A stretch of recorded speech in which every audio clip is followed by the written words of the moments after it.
اور پاکستان کچھ میدان میں آگے آ چکا ہے، اس میں نئی نئی اکتشافات میں اس کو اور آگے نہ چاہیے.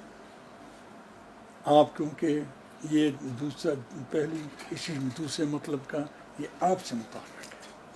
چاہتا ہوں کہ پاکستان دنیا کی ممالک سے خوب اسرائیل کو طرف رکھے، اسرائیل کو علیحدہ رکھے، بقیہ پاکستان کو بقیہ ملکوں کا سربراہ ہونا چاہیے. یہ آپ کا کام ہے. پاکستان کا تاج اس لحاظ سے آپ کی سریت انشاءاللہ آپ اپنی فکر اور اپنی عقل اور اپنی ویلے کوشش کے ساتھ پاکستان کو اس مقام تک لے جائیں گے جس کا یہ پاکستان مستحق ہے. میں نے یہاں بیٹھ کر پاکستان کا نام خدا نے نہیں، میں نے نہیں، مولا نے، خدا نے مجھے شرف دیا ہے کہ تاریخ میں حوزہ علمیہ میں پہلا مرجع بر صغیر تاریخ، یہ خدا نے مجھے، آپ بھی وزیر خارجہ کی حیثیت سے پاکستان کے لیے کچھ کام کرتے ہیں. مجھے پاکستان بہت پیارا ہے، بہت پیارا ہے، بہت پیارا ہے. اس لیے آپ سے یہ گزارش کر رہا ہوں، انشاءاللہ آپ اس گزارش کو زیر نظر رکھیں. بسم اللہ الرحمن الرحیم. بسم اللہ الرحمن الرحیم. سب سے پہلے تو حضرت میں آپ کا بے حد مشکور ہوں کہ آپ نے اپنی مصروفیات میں سے وقت نکالا اور مجھے اجازت دی کہ میں آپ کے ہاں حاضری دے سکوں.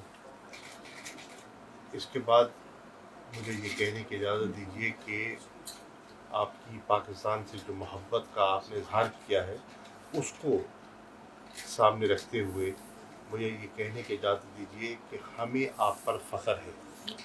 آپ نے اپنی علم اور اپنی ریاضت سے اور اپنی محنت سے جو علمی مقام حاصل کیا ہے، مجھے کچھ اس کا علم تو تھا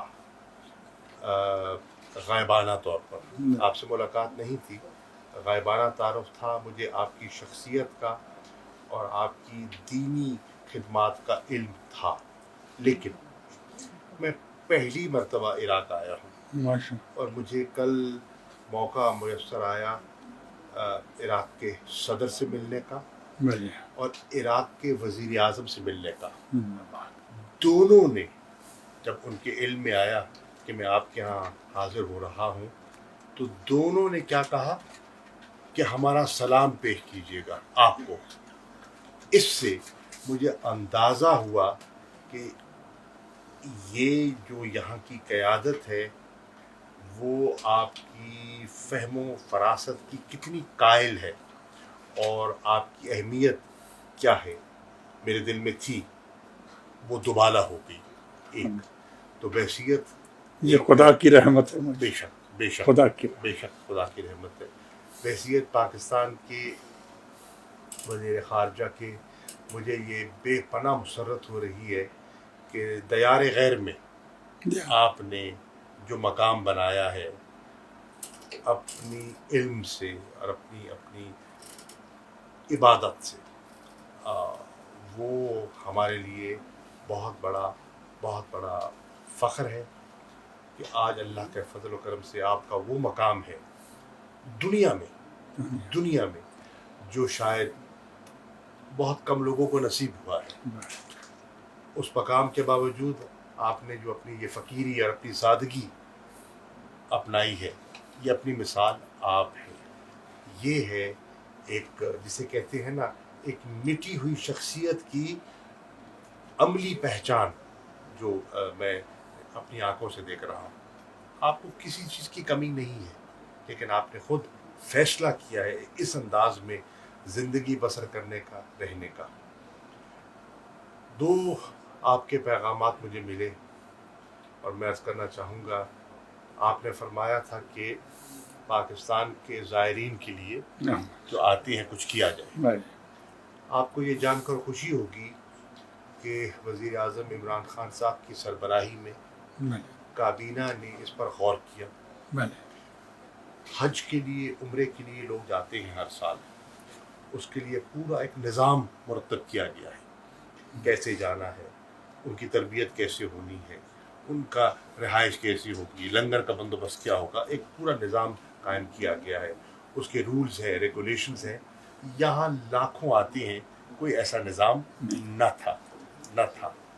ہم نے اس کمی کو محسوس کرتے ہوئے ایک نئی زائرین مینجمنٹ پالیسی کا فیصلہ کیا ہے. زندہ باد. کابینہ نے اس کی منظوری دے دی ہے. زندہ باد. اور اس کی بنیاد پر انشاءاللہ اب ایک میری عراق کی حکومت سے اس پر تبادلہ خیال ہوا، وزارت داخلہ سے بھی، میں نے وزیر خارجہ سے بھی گزارش کی، وزیر اعظم سے بھی، کہ ہم زائرین کی بہتری کے لیے کچھ اقدامات لینا چاہتے ہیں، لیکن ان اقدامات کو پایہ تکمیل تک پہنچانے کے لیے ہمیں آپ کی مدد درکار ہوگی. اور نے مجھ سے وعدہ کیا کہ انشاءاللہ وہ کریں گے. چنانچہ ہماری خواہش ہے کہ یہاں ہم زائرین کے لیے ہمارا جو پاکستان ہاؤس کا ایک خواب تھا جو ادھورا ہے، اس کو مکمل کیا جائے.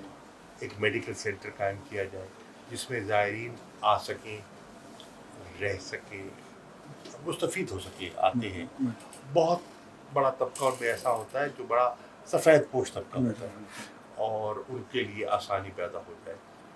میری خواہش ہے، کل میری کربلا کے گورنر سے ملاقات بھی ہوئی کہ یہاں ہماری اب اس وقت 2 لاکھ کے قریب لگ بھگ پاکستانی آتے ہیں.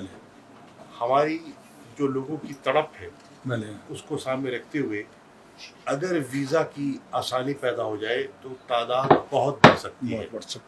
مجھ سے انہوں نے وعدہ کیا ہے کہ انشاءاللہ ویزوں کی جو کمی تھی اور جو دقت تھی اس کو آسان کر دیں گے، ویزے عام کر دیں گے، اور انشاءاللہ آپ دیکھیں گے پاکستانیوں کی یہاں ایک بہار ہوگی جو زیارات کے لیے آئیں گے اور اپنے عقائد کے مطابق یہاں حاضری دیں گے. تو انشاءاللہ یہ ایک پیش رفت ہے.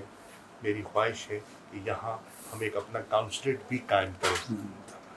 ہمارا کانسلیٹ کیونکہ بہت بڑی، مجھے لگتا ہے کہ آنے والے دنوں میں انٹرنیشنل ایئرپورٹ بن رہا ہے کربلا میں، تو اس سے بھی آسانیاں پیدا ہو جائیں گی زائرین کے لیے. تو ہمیں ایک کانسلیٹ کی ضرورت ہے. میں انشاءاللہ وزیر اعظم سے، کابینہ سے، دفتر خارجہ میں اس کو لے کر جاؤں گا کہ اس سہولت کو بھی ہم کیسے بہتر کر سکتے ہیں. تو یہ انشاءاللہ جو آپ کا حکم تھا اس کی تعمیل ہوگی.